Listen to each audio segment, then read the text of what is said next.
Hello students, I'm Shruti Mishra and this is your social science class for CBSE board class 9th। और जैसे कि कल हम लोग आपका फर्स्ट चैप्टर डिस्कस कर रहे थे अबाउट फ्रेंच रेवोल्यूशन, उसको ही आज हम कंटिन्यू करेंगे। और हम लोग ये क्लासेस आपके लिए काफ़ी बेनिफिशियल है क्योंकि अभी भी लॉकडाउन है। लॉकडाउन में आप कोई भी स्कूल या कोचिंग इन पर्सन फिजिकली जाके अटेंड नहीं कर सकते हो, तो ये बेस्ट वे है आपको पढ़ाई को कंटिन्यू करने के लिए, चालू रखने के लिए, कि आप हमारे सारे वीडियोस को, लाइव वीडियोस को देखें, हमारे साथ जुड़े और ज़्यादा से ज़्यादा अपने फ्रेंड्स के साथ शेयर करें।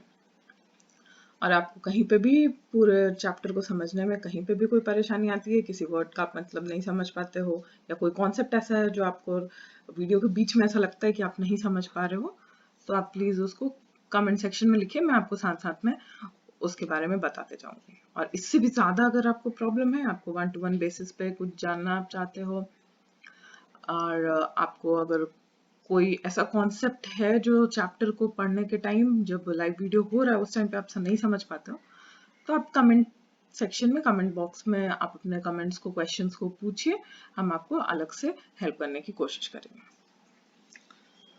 और अगर आप हमारे क्लासेस को ज्वाइन करते हो तो फिर आपको जो चैप्टर में पढ़ाया जा रहा है उससे भी ज़्यादा आपको questions, short question, long questions, उनको लिखने का तरीका और सारा कुछ प्रोवाइड किया जाएगा, बताया जाएगा। तो ज़्यादा से ज़्यादा अपने फ्रेंड्स को इनकरेज करिए हमारे क्लासेस को ज्वाइन करने के लिए, हमारे चैनल को सब्सक्राइब करिए और हमारे लाइव क्लासेस को टाइम पर आप देखिए। अगर आप हमारे लाइव क्लासेस को देखते हो तो आपके जो रियल टाइम डाउट्स है वो उस टाइम पर ही क्लैरिफाई हो जाएंगे। आपको बाद में फिर बैठ के इंतजार नहीं करना होगा कि कोई आपको फिर से आकर समझाए क्या प्रॉब्लम है, क्या कौन सा कॉन्सेप्ट समझ में नहीं आया।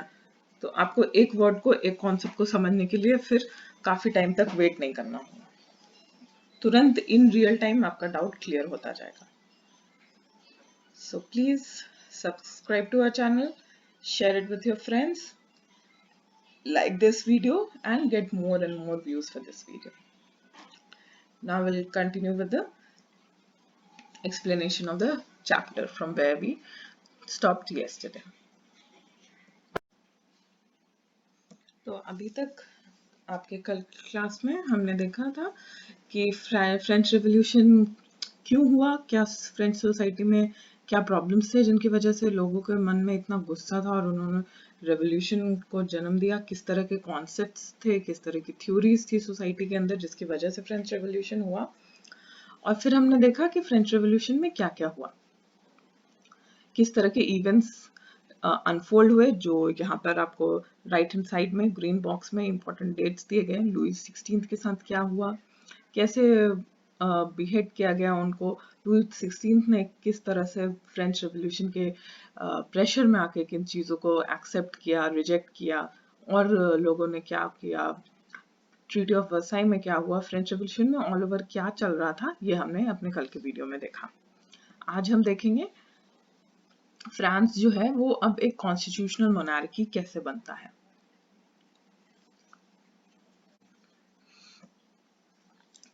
Now these are two terms, constitutional and monarchy. So constitution is a different concept and monarchy is a different concept. Monarchy, as you know, is the rule of the king. जब कहीं पे कोई राजा का राज्य होता है किसी किंगडम के ऊपर, तो वैसे पॉलिटिकल सेटअप को हम मोनार्की कहते हैं। और कॉन्स्टिट्यूशनलिज्म क्या है, या कॉन्स्टिट्यूशन जो आप जानते हैं, हमारा संविधान, कॉन्स्टिट्यूशन क्या होता है, वो ऐसा पॉलिटिकल सेटअप है जहाँ पे एक कंट्री में एक रिटन डॉक्यूमेंट होता है, या अगर हम इंग्लैंड का केस लें तो अनरिटन डॉक्यूमेंट होता है, बट उसके अंदर उस कंट्री का पूरा पॉलिटिकल सिस्टम किस लिमिट्स के विद इन फंक्शन करेगा, किन बेसिक प्रिंसिपल्स पे फंक्शन करेगा, ये सारा कुछ मेंशन होता है। तो अब जो फ्रांस है वो अभी तक एक मोनार्की है, बट वहां पे एक कॉन्स्टिट्यूशन का कॉन्सेप्ट लाया गया। और ये कॉन्स्टिट्यूशन कौन ड्राफ्ट कर रहा है, जो नेशनल असेंबली फ्रेंच रेवोल्यूशन के बाद बनती है, वही लोग इस कॉन्स्टिट्यूशन को ड्राफ्ट करने का काम कर रहे हैं 1791 में।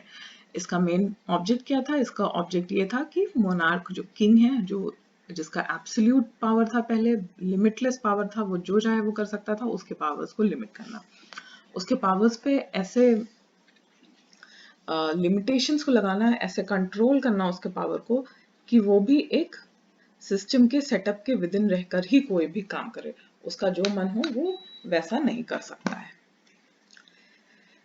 और ये पावर्स जो सिर्फ और सिर्फ पहले किंग के पास थे वो अब डिफरेंट इंस्टीट्यूशंस में डिवाइड हो जाएंगे। कौन कौन से इंस्टीट्यूशंस में डिवाइड होंगे ये यहाँ पर आप अपनी स्क्रीन पर देख सकते हो। ये पिक्चर आप देख रहे हो अपने स्क्रीन पर, आपके बुक्स में भी होगा। जुडिशियरी, एग्जीक्यूटिव और लेजिस्लेचर। जुडिशियरी क्या है? जुडिशियरी प्रेजेंट सिचुएशन में हमारी कंट्री में जो हमारा जुडिशियल सिस्टम है, कोर्ट्स का जो सेटअप है वो जुडिशियरी है, जहाँ पे कौन जजमेंट देता है? जज जजमेंट देता है। एग्जीक्यूटिव क्या है? एग्जीक्यूटिव वो बॉडी ऑफ द गवर्नमेंट है, वो पार्ट ऑफ द गवर्नमेंट है जहाँ पर जो रूल्स फ्रेम किए गए हैं, जो लॉज फ्रेम किए गए हैं, उनको कैरी आउट करने का, उनको एडमिनिस्टर करने का, उन लॉज को अप्लाई करने को करके देश को चलाने का काम किया जाता है। तो फ्रांस में एग्जीक्यूटिव में कौन कौन से लोग थे? किंग और मिनिस्टर्स थे। और लेजिस्लेचर क्या होता है? लेजिस्लेचर वो बॉडी होती है जो मिलके लॉज बनाती है। तो हमारे कंट्री में लेजिस्लेचर किसको कहते हैं? हमारे कंट्री में लेजिस्लेचर का पार्ट है लोकसभा और राज्यसभा, और स्टेट लेवल पे नेशनल असेंबली और national councils. Sorry, state level पे स्टेट असेंबली, जिसको आप विधानसभा और विधान परिषद के नाम से जानते हो। तो कोई स्टेट्स हमारे कंट्री में बाइकैमरल हैं, जहाँ पे 2 हाउसेस हैं लेजिस्लेचर के, और कहीं कहीं पे सिर्फ एक हाउस ही है। तो अब जो फ्रांस का सेटअप है वो कैसा सेटअप है? जो एक्टिव सिटीजन्स हैं, जिनको वोटिंग राइट्स हैं, वो लोग मिलकर वोट करेंगे जजेस के लिए, और 50,000 मेंस को अपना रिप्रेजेंटेटिव बनाएंगे, जो फिर अपने में से नेशनल असेंबली के मेंबर्स को चूज करेंगे थ्रू वोट। अब इसके बाद जो पैसिव सिटीजन्स थे, जिनका कोई वोटिंग राइट्स नहीं था, ये थे about 3 million main, women, children and youth below 25 years of age। तो ये जो आपका फिगर 7 है, ये ब्लू बॉक्स का जो फिगर है, इसको आप अच्छे से याद रखिए। और अगर आप इस फिगर को एग्जाम में जाके बनाते हो अपने आंसर शीट में, इस तरह से अगर आप इसको एक्सप्लेन कर पाते हो, आपको पिक्चर्स ड्रॉ करने की जरूरत नहीं है। आप नाम याद रखिए, कहाँ से कौन किसको कंट्रोल कर रहा है, कौन किसको वोट दे सकता है, इन सारी चीजों को अगर आप याद रखते हो तो ये आपके लॉन्ग आंसर क्वेश्चन में एक पॉजिटिव एड ऑन होगा। उसको देख के जरूर आपको, अगर आप इसको सही सही डिस्क्राइब कर पाते हो अपने पेपर में, तो आपको फुल मार्क्स मिलेंगे उस क्वेश्चन के लिए।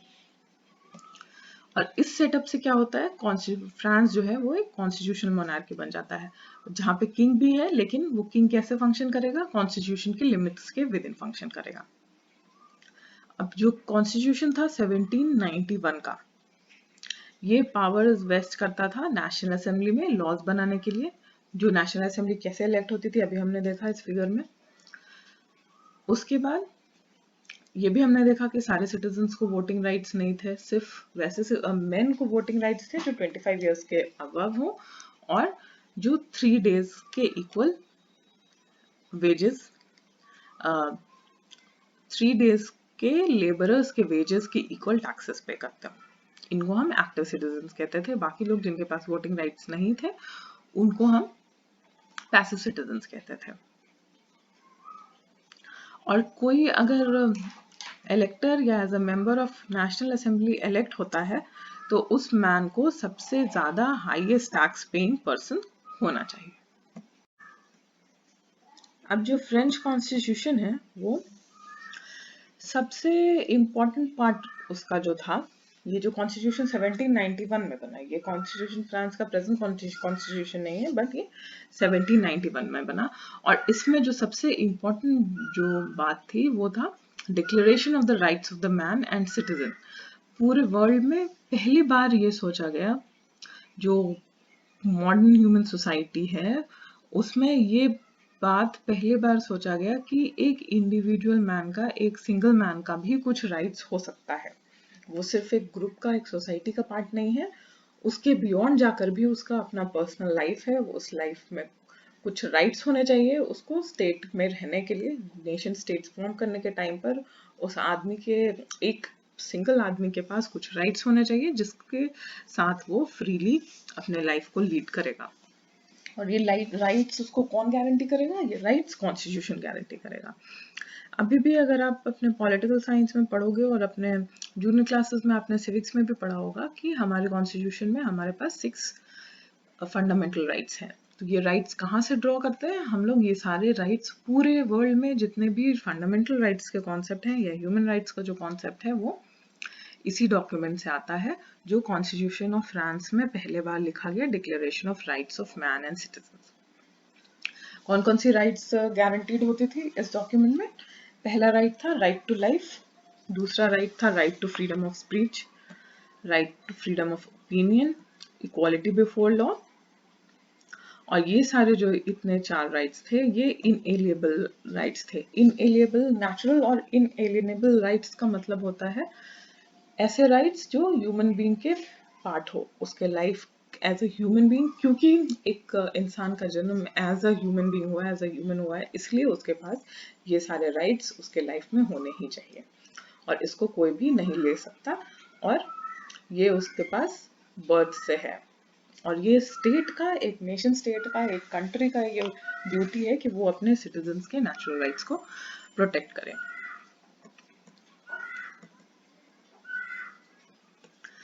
ये जो declaration of rights of man है वो दिखता कैसा था, उसका ये डॉक्यूमेंट है। यहाँ पे आप देख सकते हो 1 2 3 4 5 6, इधर 11 12, ये शायद पूरा पिक्चर नहीं है बट यहाँ पर 17 तक दिख रहा है कुछ जो कि फ्रेंच लैंग्वेज में लिखा हुआ है। The Declaration of Rights of Men and Citizen, painted by artist Lee Barbier in 1790. The figure on the right represents France. The figure on the left symbolizes the law. ये जो figure है with wings, ये France को represent करता है।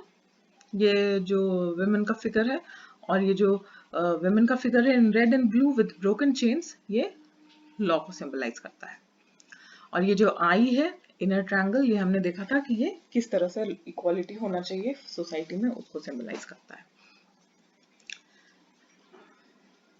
अब total क्या थे? 17 राइट्स।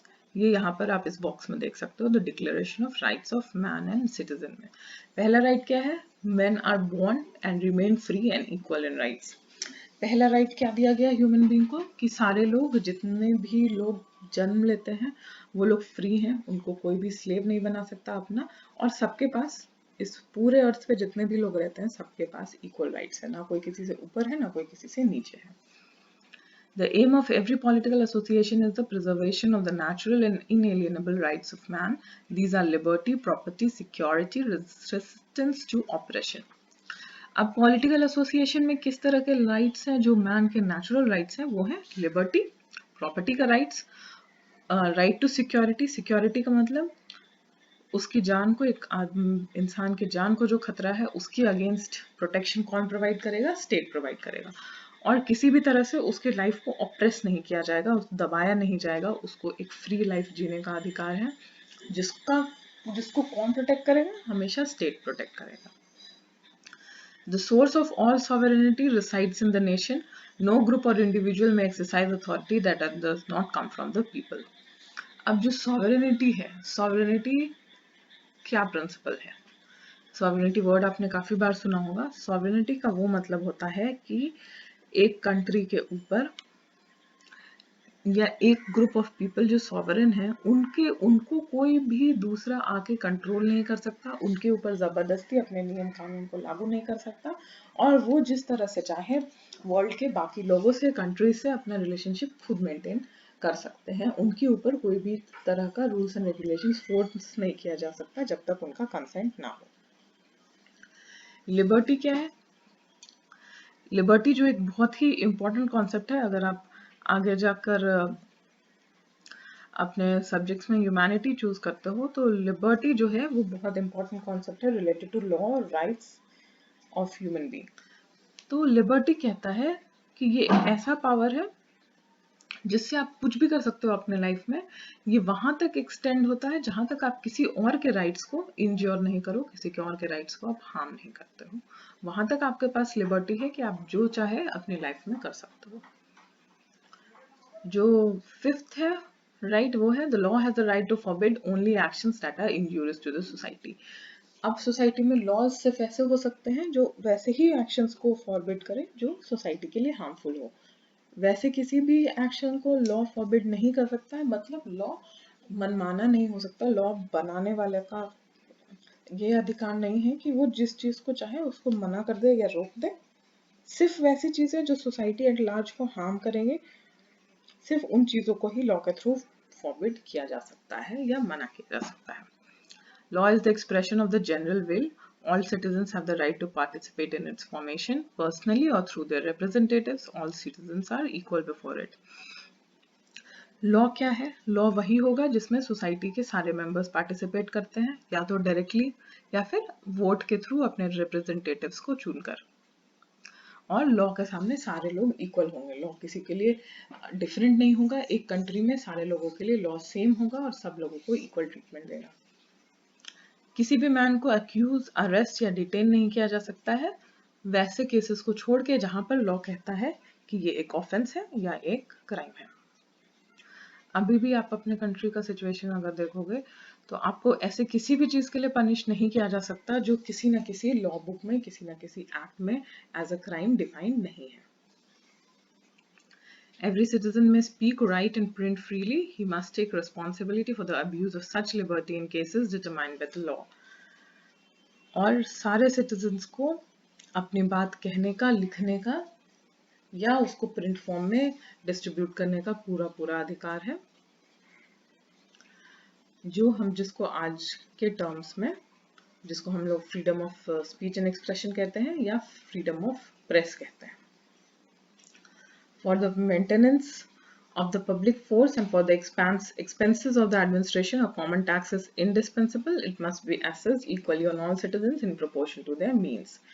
अब सारे जितने भी सिटीजन्स होंगे एक कंट्री के ऊपर, उनके ऊपर एक तरह का टैक्स लगाया जाएगा। और वो कैसे कैलकुलेट किया जाएगा? जिसका जितना इनकम है उसके बेसिस पे उसको कैलकुलेट किया जाएगा। और ये टैक्सेस क्यों जरूरी है? ये टैक्सेस कंट्री को रन करने के लिए जरूरी है।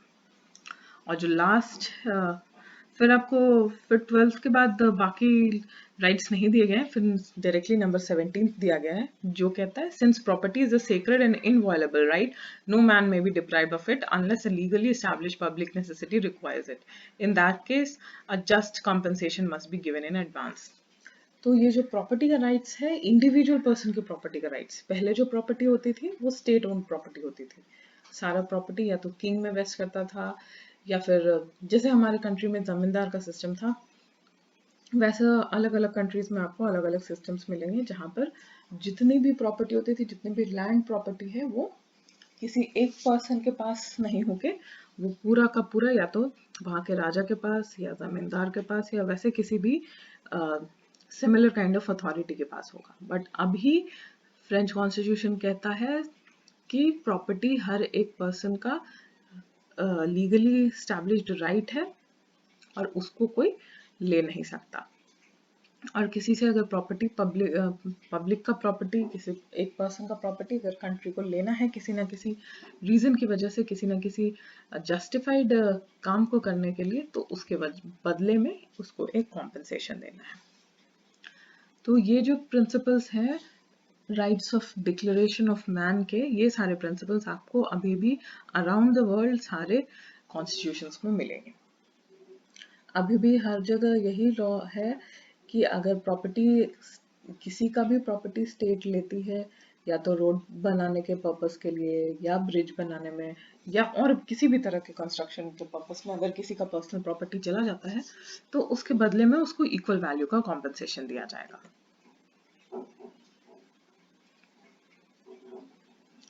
अब ये जो बॉक्स है, बॉक्स नंबर 1, ये काफी इम्पोर्टेंट है। इसमें क्या जो किस तरह के सिंबल्स को किस तरह के इमेजेस को किस तरह का पॉलिटिकल सिंबल्स माना जाता था फ्रेंच रेवोल्यूशन के टाइम पर।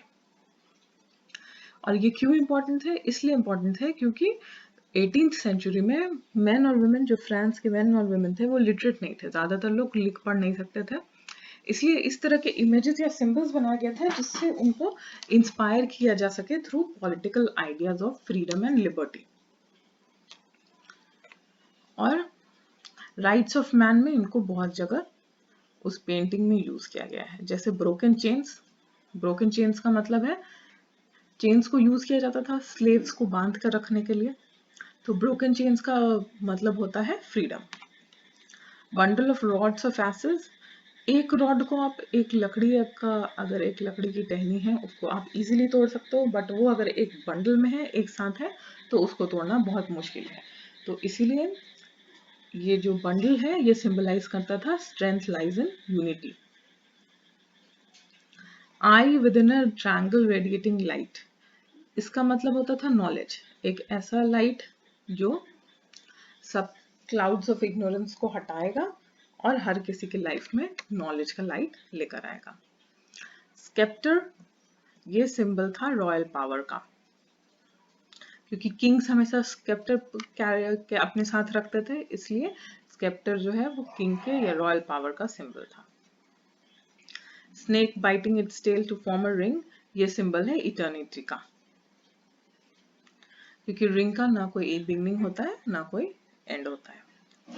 रेड फेर्गियन कैप, ये स्लेव्स कैप पहनते थे जब वो फ्री हो जाते थे, तब उनको जब फ्रीडम मिल जाता था स्लेवरी से तो वो लोग ये कैप को यूज करते थे, तो ये भी एक फ्रीडम का ही सिंबल है। ब्लू वाइट रेड, ये फ्रांस का नेशनल कलर्स है। जैसे हमारे कंट्री का 3 नेशनल कलर्स है, वैसे ये फ्रांस का नेशनल कलर्स है। फिर द विंग्ड वुमेन, ये है पर्सोनिफिकेशन ऑफ लॉ। लॉ को कैसे सिंबलाइज किया जाता था, इस विंग्ड वुमेन के थ्रू सिंबलाइज किया जाता था। द लॉ टैबलेट, इस टैबलेट का मतलब होता था इक्वालिटी बिफोर लॉ, मतलब लॉ के सामने सारे लोग इक्वल हैं।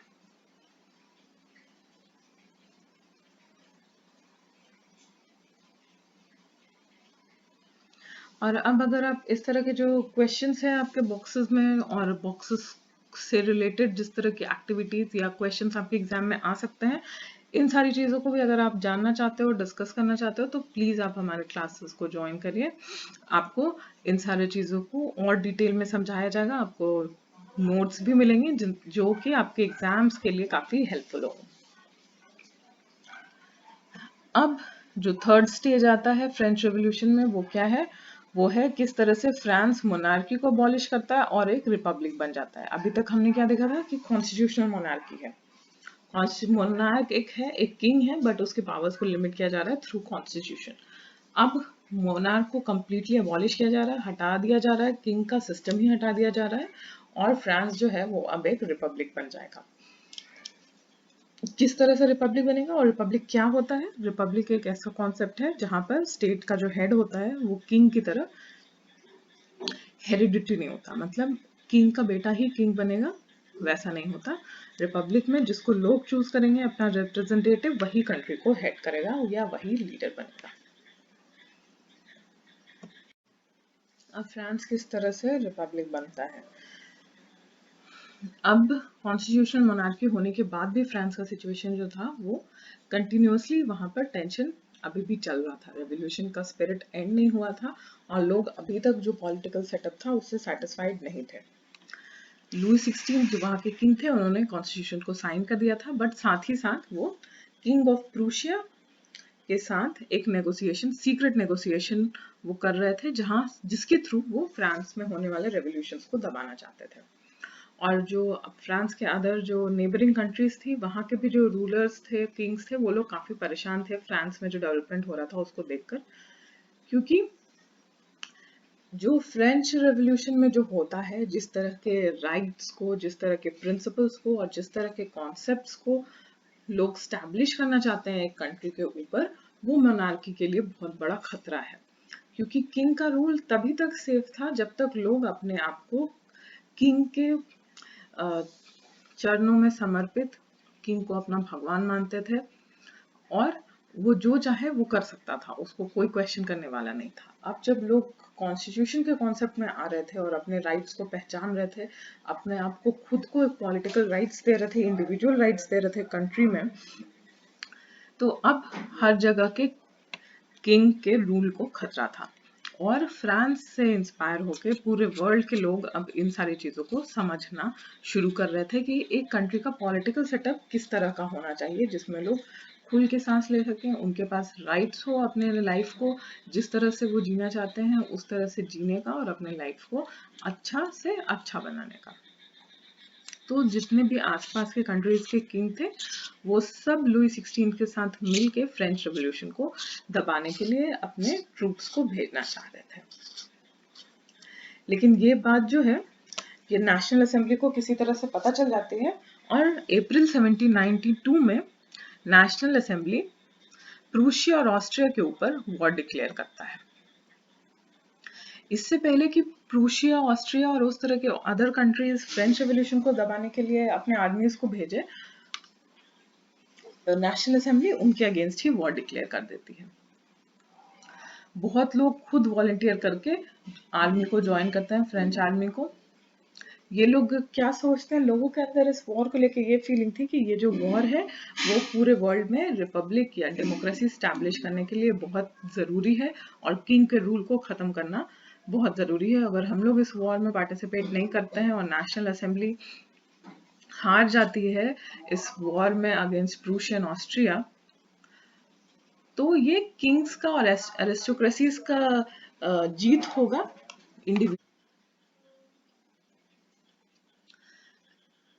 इस वॉर में लोगों को इंस्पायर करने के लिए डिफरेंट पेट्रियाटिक सॉन्ग्स थे। पहला था मार्सिलीज, जो कंपोज किया गया था रॉजट डिल आयल इनके थ्रू, और इसको फर्स्ट टाइम गाया गया था पेरिस में। वॉलंटियर्स जो पेरिस से वॉलंटियर्स जा रहे थे फ्रेंच आर्मी में, उन लोगों ने इसको पहले बार गाया था। और ये जो मार्सिलीज है, ये अब फ्रांस का नेशनल एंथम है।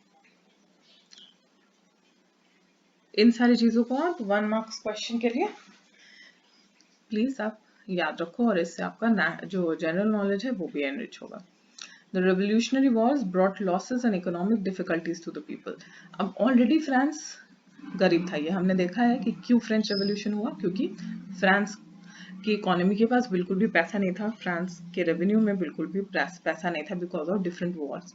अब जो ये वॉर होता है, ये रिवोल्यूशनरी वॉर, जो पूरे प्रूशिया और ऑस्ट्रिया के अगेंस्ट होता है, उसमें और ज्यादा लोग मारे जाते हैं और ज्यादा इकोनॉमिक लॉसेस होता है।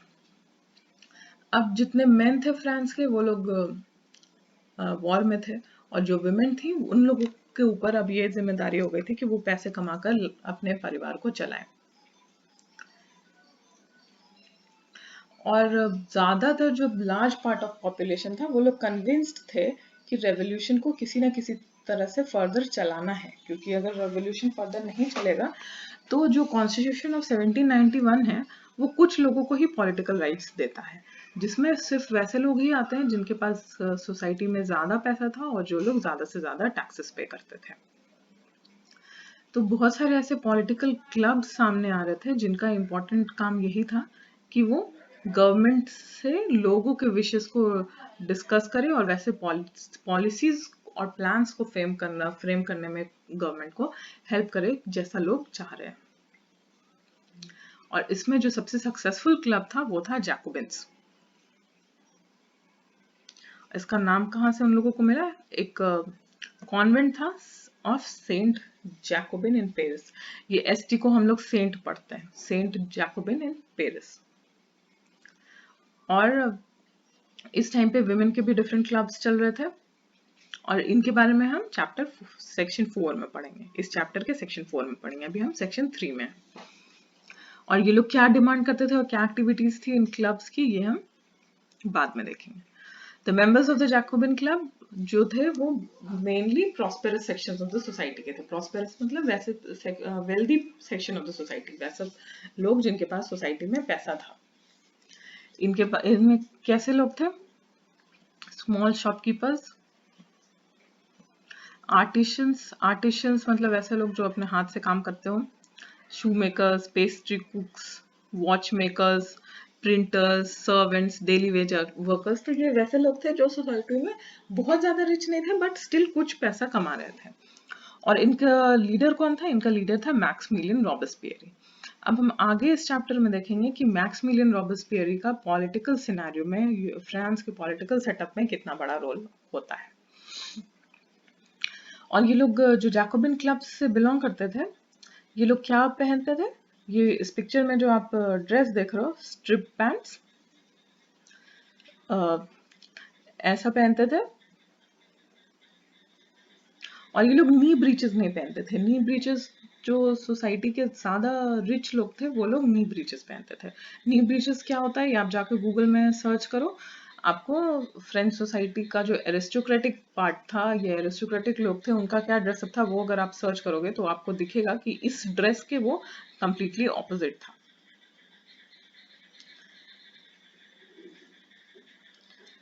ये मेन का ऐसा ड्रेस था और वुमेन का इस तरह का ड्रेस था।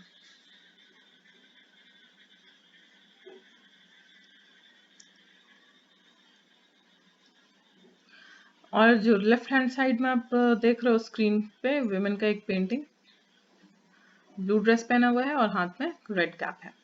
ये एक विमेन आर्टिस्ट के द्वारा बनाई गई पेंटिंग है और विमेन आर्टिस्ट का बनाया हुआ पेंटिंग उस टाइम का बहुत ही रेयर है। और अब रेवोल्यूशन से क्या हो रहा था कि विमेन को भी ये अपॉर्चुनिटी मिल रहा था कि वो लोग जो चाहते हैं अपने लाइफ में वो स्किल सीख सके और घर के चार दीवारी से बाहर आके कुछ ना कुछ काम कर सके और अपने स्किल्स को एनहांस और डेवलप कर सके।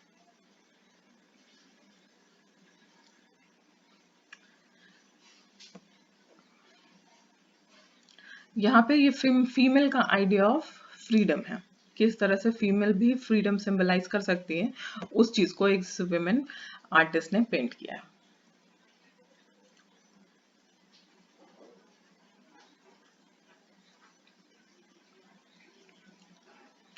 अब जेकोबिन्स को क्या बुलाया जाता था? जेकोबिन्स को बुलाया जाता था सैंस क्लूटोस। सैंस क्लूटोस मतलब without क्लूटोस, those without knee breeches. Sans Cluto's men wore in addition the red cap that symbolized liberty. Women, however, were not allowed to do so. Women को कैप पहनना अलाउड नहीं था, बट men जो है वो red cap पहनते थे। अब 1792 में जेकोबिन्स ने प्लान किया कि जितने भी पेरिशियंस हैं, मतलब पेरिस के लोग हैं जो लोग फूड के शॉर्ट सप्लाई से बहुत ज्यादा परेशान हैं और फूड के हाई प्राइसेस से परेशान हैं, उनको इकट्ठा किया जाए। अगस्त 10 को क्या हुआ, उन लोगों ने पैलेस ऑफ ट्यूलरीज में जाके किंग के गार्ड्स को मार दिया, मैसेकर करना मतलब मार दिया, और किंग को हॉस्टेज बना लिया सेवरल आवर्स के लिए। अब नेशनल असेंबली ने क्या किया? नेशनल असेंबली ने रॉयल फैमिली को इम्प्रिजन करना मतलब जेल भेजने के लिए वोट किया। फिर से फ्रेश इलेक्शंस हुए और अब 21 इयर्स के अबव, पहले जो 25 था उस एज को रिड्यूस कर दिया गया और 25 इयर्स के अबव जितने मेन थे वो सारे लोग वोट कर सकते थे रिगार्डलेस ऑफ वेल्थ।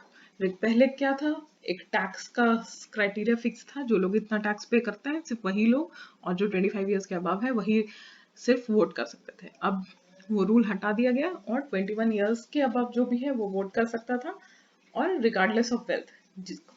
अब पैसा एक क्राइटेरिया नहीं था वोटिंग के पीछे, वोटिंग राइट्स के पीछे कोई भी वोट कर सकता था, बट क्राइटेरिया ये था कि वो 21 इयर्स के अबव होना चाहिए और वो मैन होना चाहिए। अभी तक वुमेन को वोटिंग राइट्स नहीं है। अब जो न्यूली इलेक्टेड असेंबली होता है उसको क्या बोलते हैं? उसको बोलते हैं कन्वेंशन। और ये क्या करता है? ये 21 सितंबर 1792 को मोनार्की को अबॉलिश कर देता है और फ्रांस को रिपब्लिक डिक्लेयर कर देता है। अब रिपब्लिक मैंने आपको समझाया, रिपब्लिक क्या है? ऐसा फॉर्म ऑफ गवर्नमेंट है जहां पे लोग अपने गवर्नमेंट को इलेक्ट करते हैं, अपने हेड ऑफ द स्टेट को खुद इलेक्ट करते हैं। हेरिडिटरी मोनार्की नहीं होता है।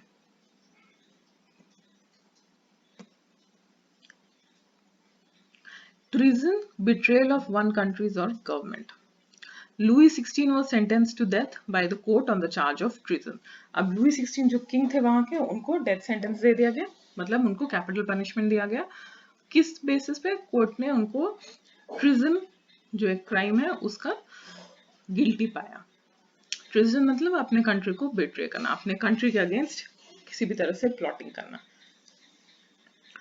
तो 21 जनवरी 1793 को पब्लिक के सामने लुई 16 को एग्जीक्यूट कर दिया गया।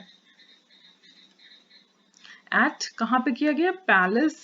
प्लेस डी ला कॉन्कॉर्ड। और कुछ दिनों बाद ही मेरी एंटोनिएट को भी एग्जीक्यूट कर दिया जाता है। तो अब जो रॉयल फैमिली है, रॉयल फैमिली के बच्चों को जेल में रखा जाता है, एक फोर्ट के अंदर उन लोगों को रूम्स में बंद कर दिया जाता है। ये आपके बुक में नहीं है बट ये एडिशनल स्टोरी है कि मेरी एंटोनिएट के जो क्वीन थी उनके बच्चों को फोर्ट में बंद कर दिया जाता है, वो छोटे छोटे बच्चे हैं, और उन लोगों को बताया भी नहीं जाता कि उनके पेरेंट्स को ऑलरेडी कैपिटल पनिशमेंट दिया जा चुका है और वो लोग मर चुके हैं। तो मोर ओवर उस टाइम के फ्रांस के रॉयल फैमिली में से कोई भी सर्वाइव नहीं करता है, सिर्फ एक प्रिंसेस होती है जो सर्वाइव करती है बाद में। अब जब फ्रांस का रॉयल फैमिली मर जाता है, उन लोगों को कैपिटल पनिशमेंट दे दिया जाता है, तब क्या फॉलो होता है, तब पॉलिटिकल सिचुएशन क्या होता है? अब पॉलिटिकल सिचुएशन 1793 से 1794 तक जो पॉलिटिकल सिचुएशन है उसको कहा जाता है rain of terror. Rain of terror क्यों कहा जाता है? मतलब दहशत का समय। क्यों इसको रेन ऑफ टेरर कहा जाता है? क्योंकि जो रॉबस्पियरी था, रॉबस्पियरी कौन था? जैकोबिन क्लब का लीडर था। ये क्या करता है? ये एक ऐसे पॉलिसीज निकालता है जहां पे बहुत सीवियर कंट्रोल है और बहुत ज्यादा सीवियर पनिशमेंट है किसी भी क्राइम के लिए। जिसको भी वो अपना एनिमीज मानता है या जिसको भी रिपब्लिक स्टैब्लिश करने का एनिमी मानता है, जैसे कि एक्स नोबल्स, क्लर्जीमैन, किसी भी पॉलिटिकल पार्टीज के मेंबर्स या उसके खुद के पार्टी के भी मेंबर्स जो उसके मेथड्स से, उसके तरीकों से अग्री नहीं करते हैं, सबको अरेस्ट कर लिया जाता है, सबको जेल में डाल दिया जाता है और उनको एक रेवोल्यूशनरी ट्रिब्यूनल बनाया जाता है जो कि उनको ट्राई करता है। और अगर वो कोर्ट, जो रेवोल्यूशनरी ट्रिब्यूनल है, वो कोर्ट अगर उनको गिल्टी समझता है तो उनको ग्लूटाइन कर दिया जाता है। ग्लूटाइन एक ऐसा डिवाइस था जो उसमें ब्लेड लगा होता था, बड़ा सा ब्लेड लगा होता था और वहां पे लोगों को, पब्लिक के सामने लोगों का सर काट दिया जाता था। डॉक्टर ग्लूटेन ने इसको इन्वेंट किया था, इसलिए इसको ग्लूटाइन बोला जाता था। ग्लूटाइन एक बहुत ही ज्यादा क्रूअल वे है लोगों को पनिश करने का और मारने का। ये एक सीन है रेवोल्यूशनरी गवर्नमेंट का। ग्लूटाइन क्या था, और ये कॉन्फ्लिक्टिंग व्यूज जो है रेवोल्यूशनरीज के बारे में, इन सारी चीजों को हम अपने नेक्स्ट क्लास में देखेंगे। और अगर आप लोगों में से कोई भी ग्लूटाइन का एक पिक्चर गूगल सर्च करके खोज सकता है तो आप कमेंट बॉक्स में उसको प्लीज पोस्ट करिए ताकि आपके बाकी फ्रेंड्स भी समझ सके कि ग्लूटाइन देखने में कैसा होता था।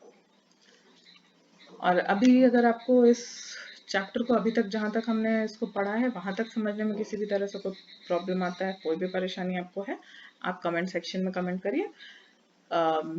मैं आपके कमेंट्स को पढ़ के आपके प्रॉब्लम्स को सॉल्व करूंगी। So I hope you have a great day and this portion was understandable for you.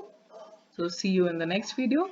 Till then, please subscribe to the channel, like the video and share with your friends as much as you can. Thank you.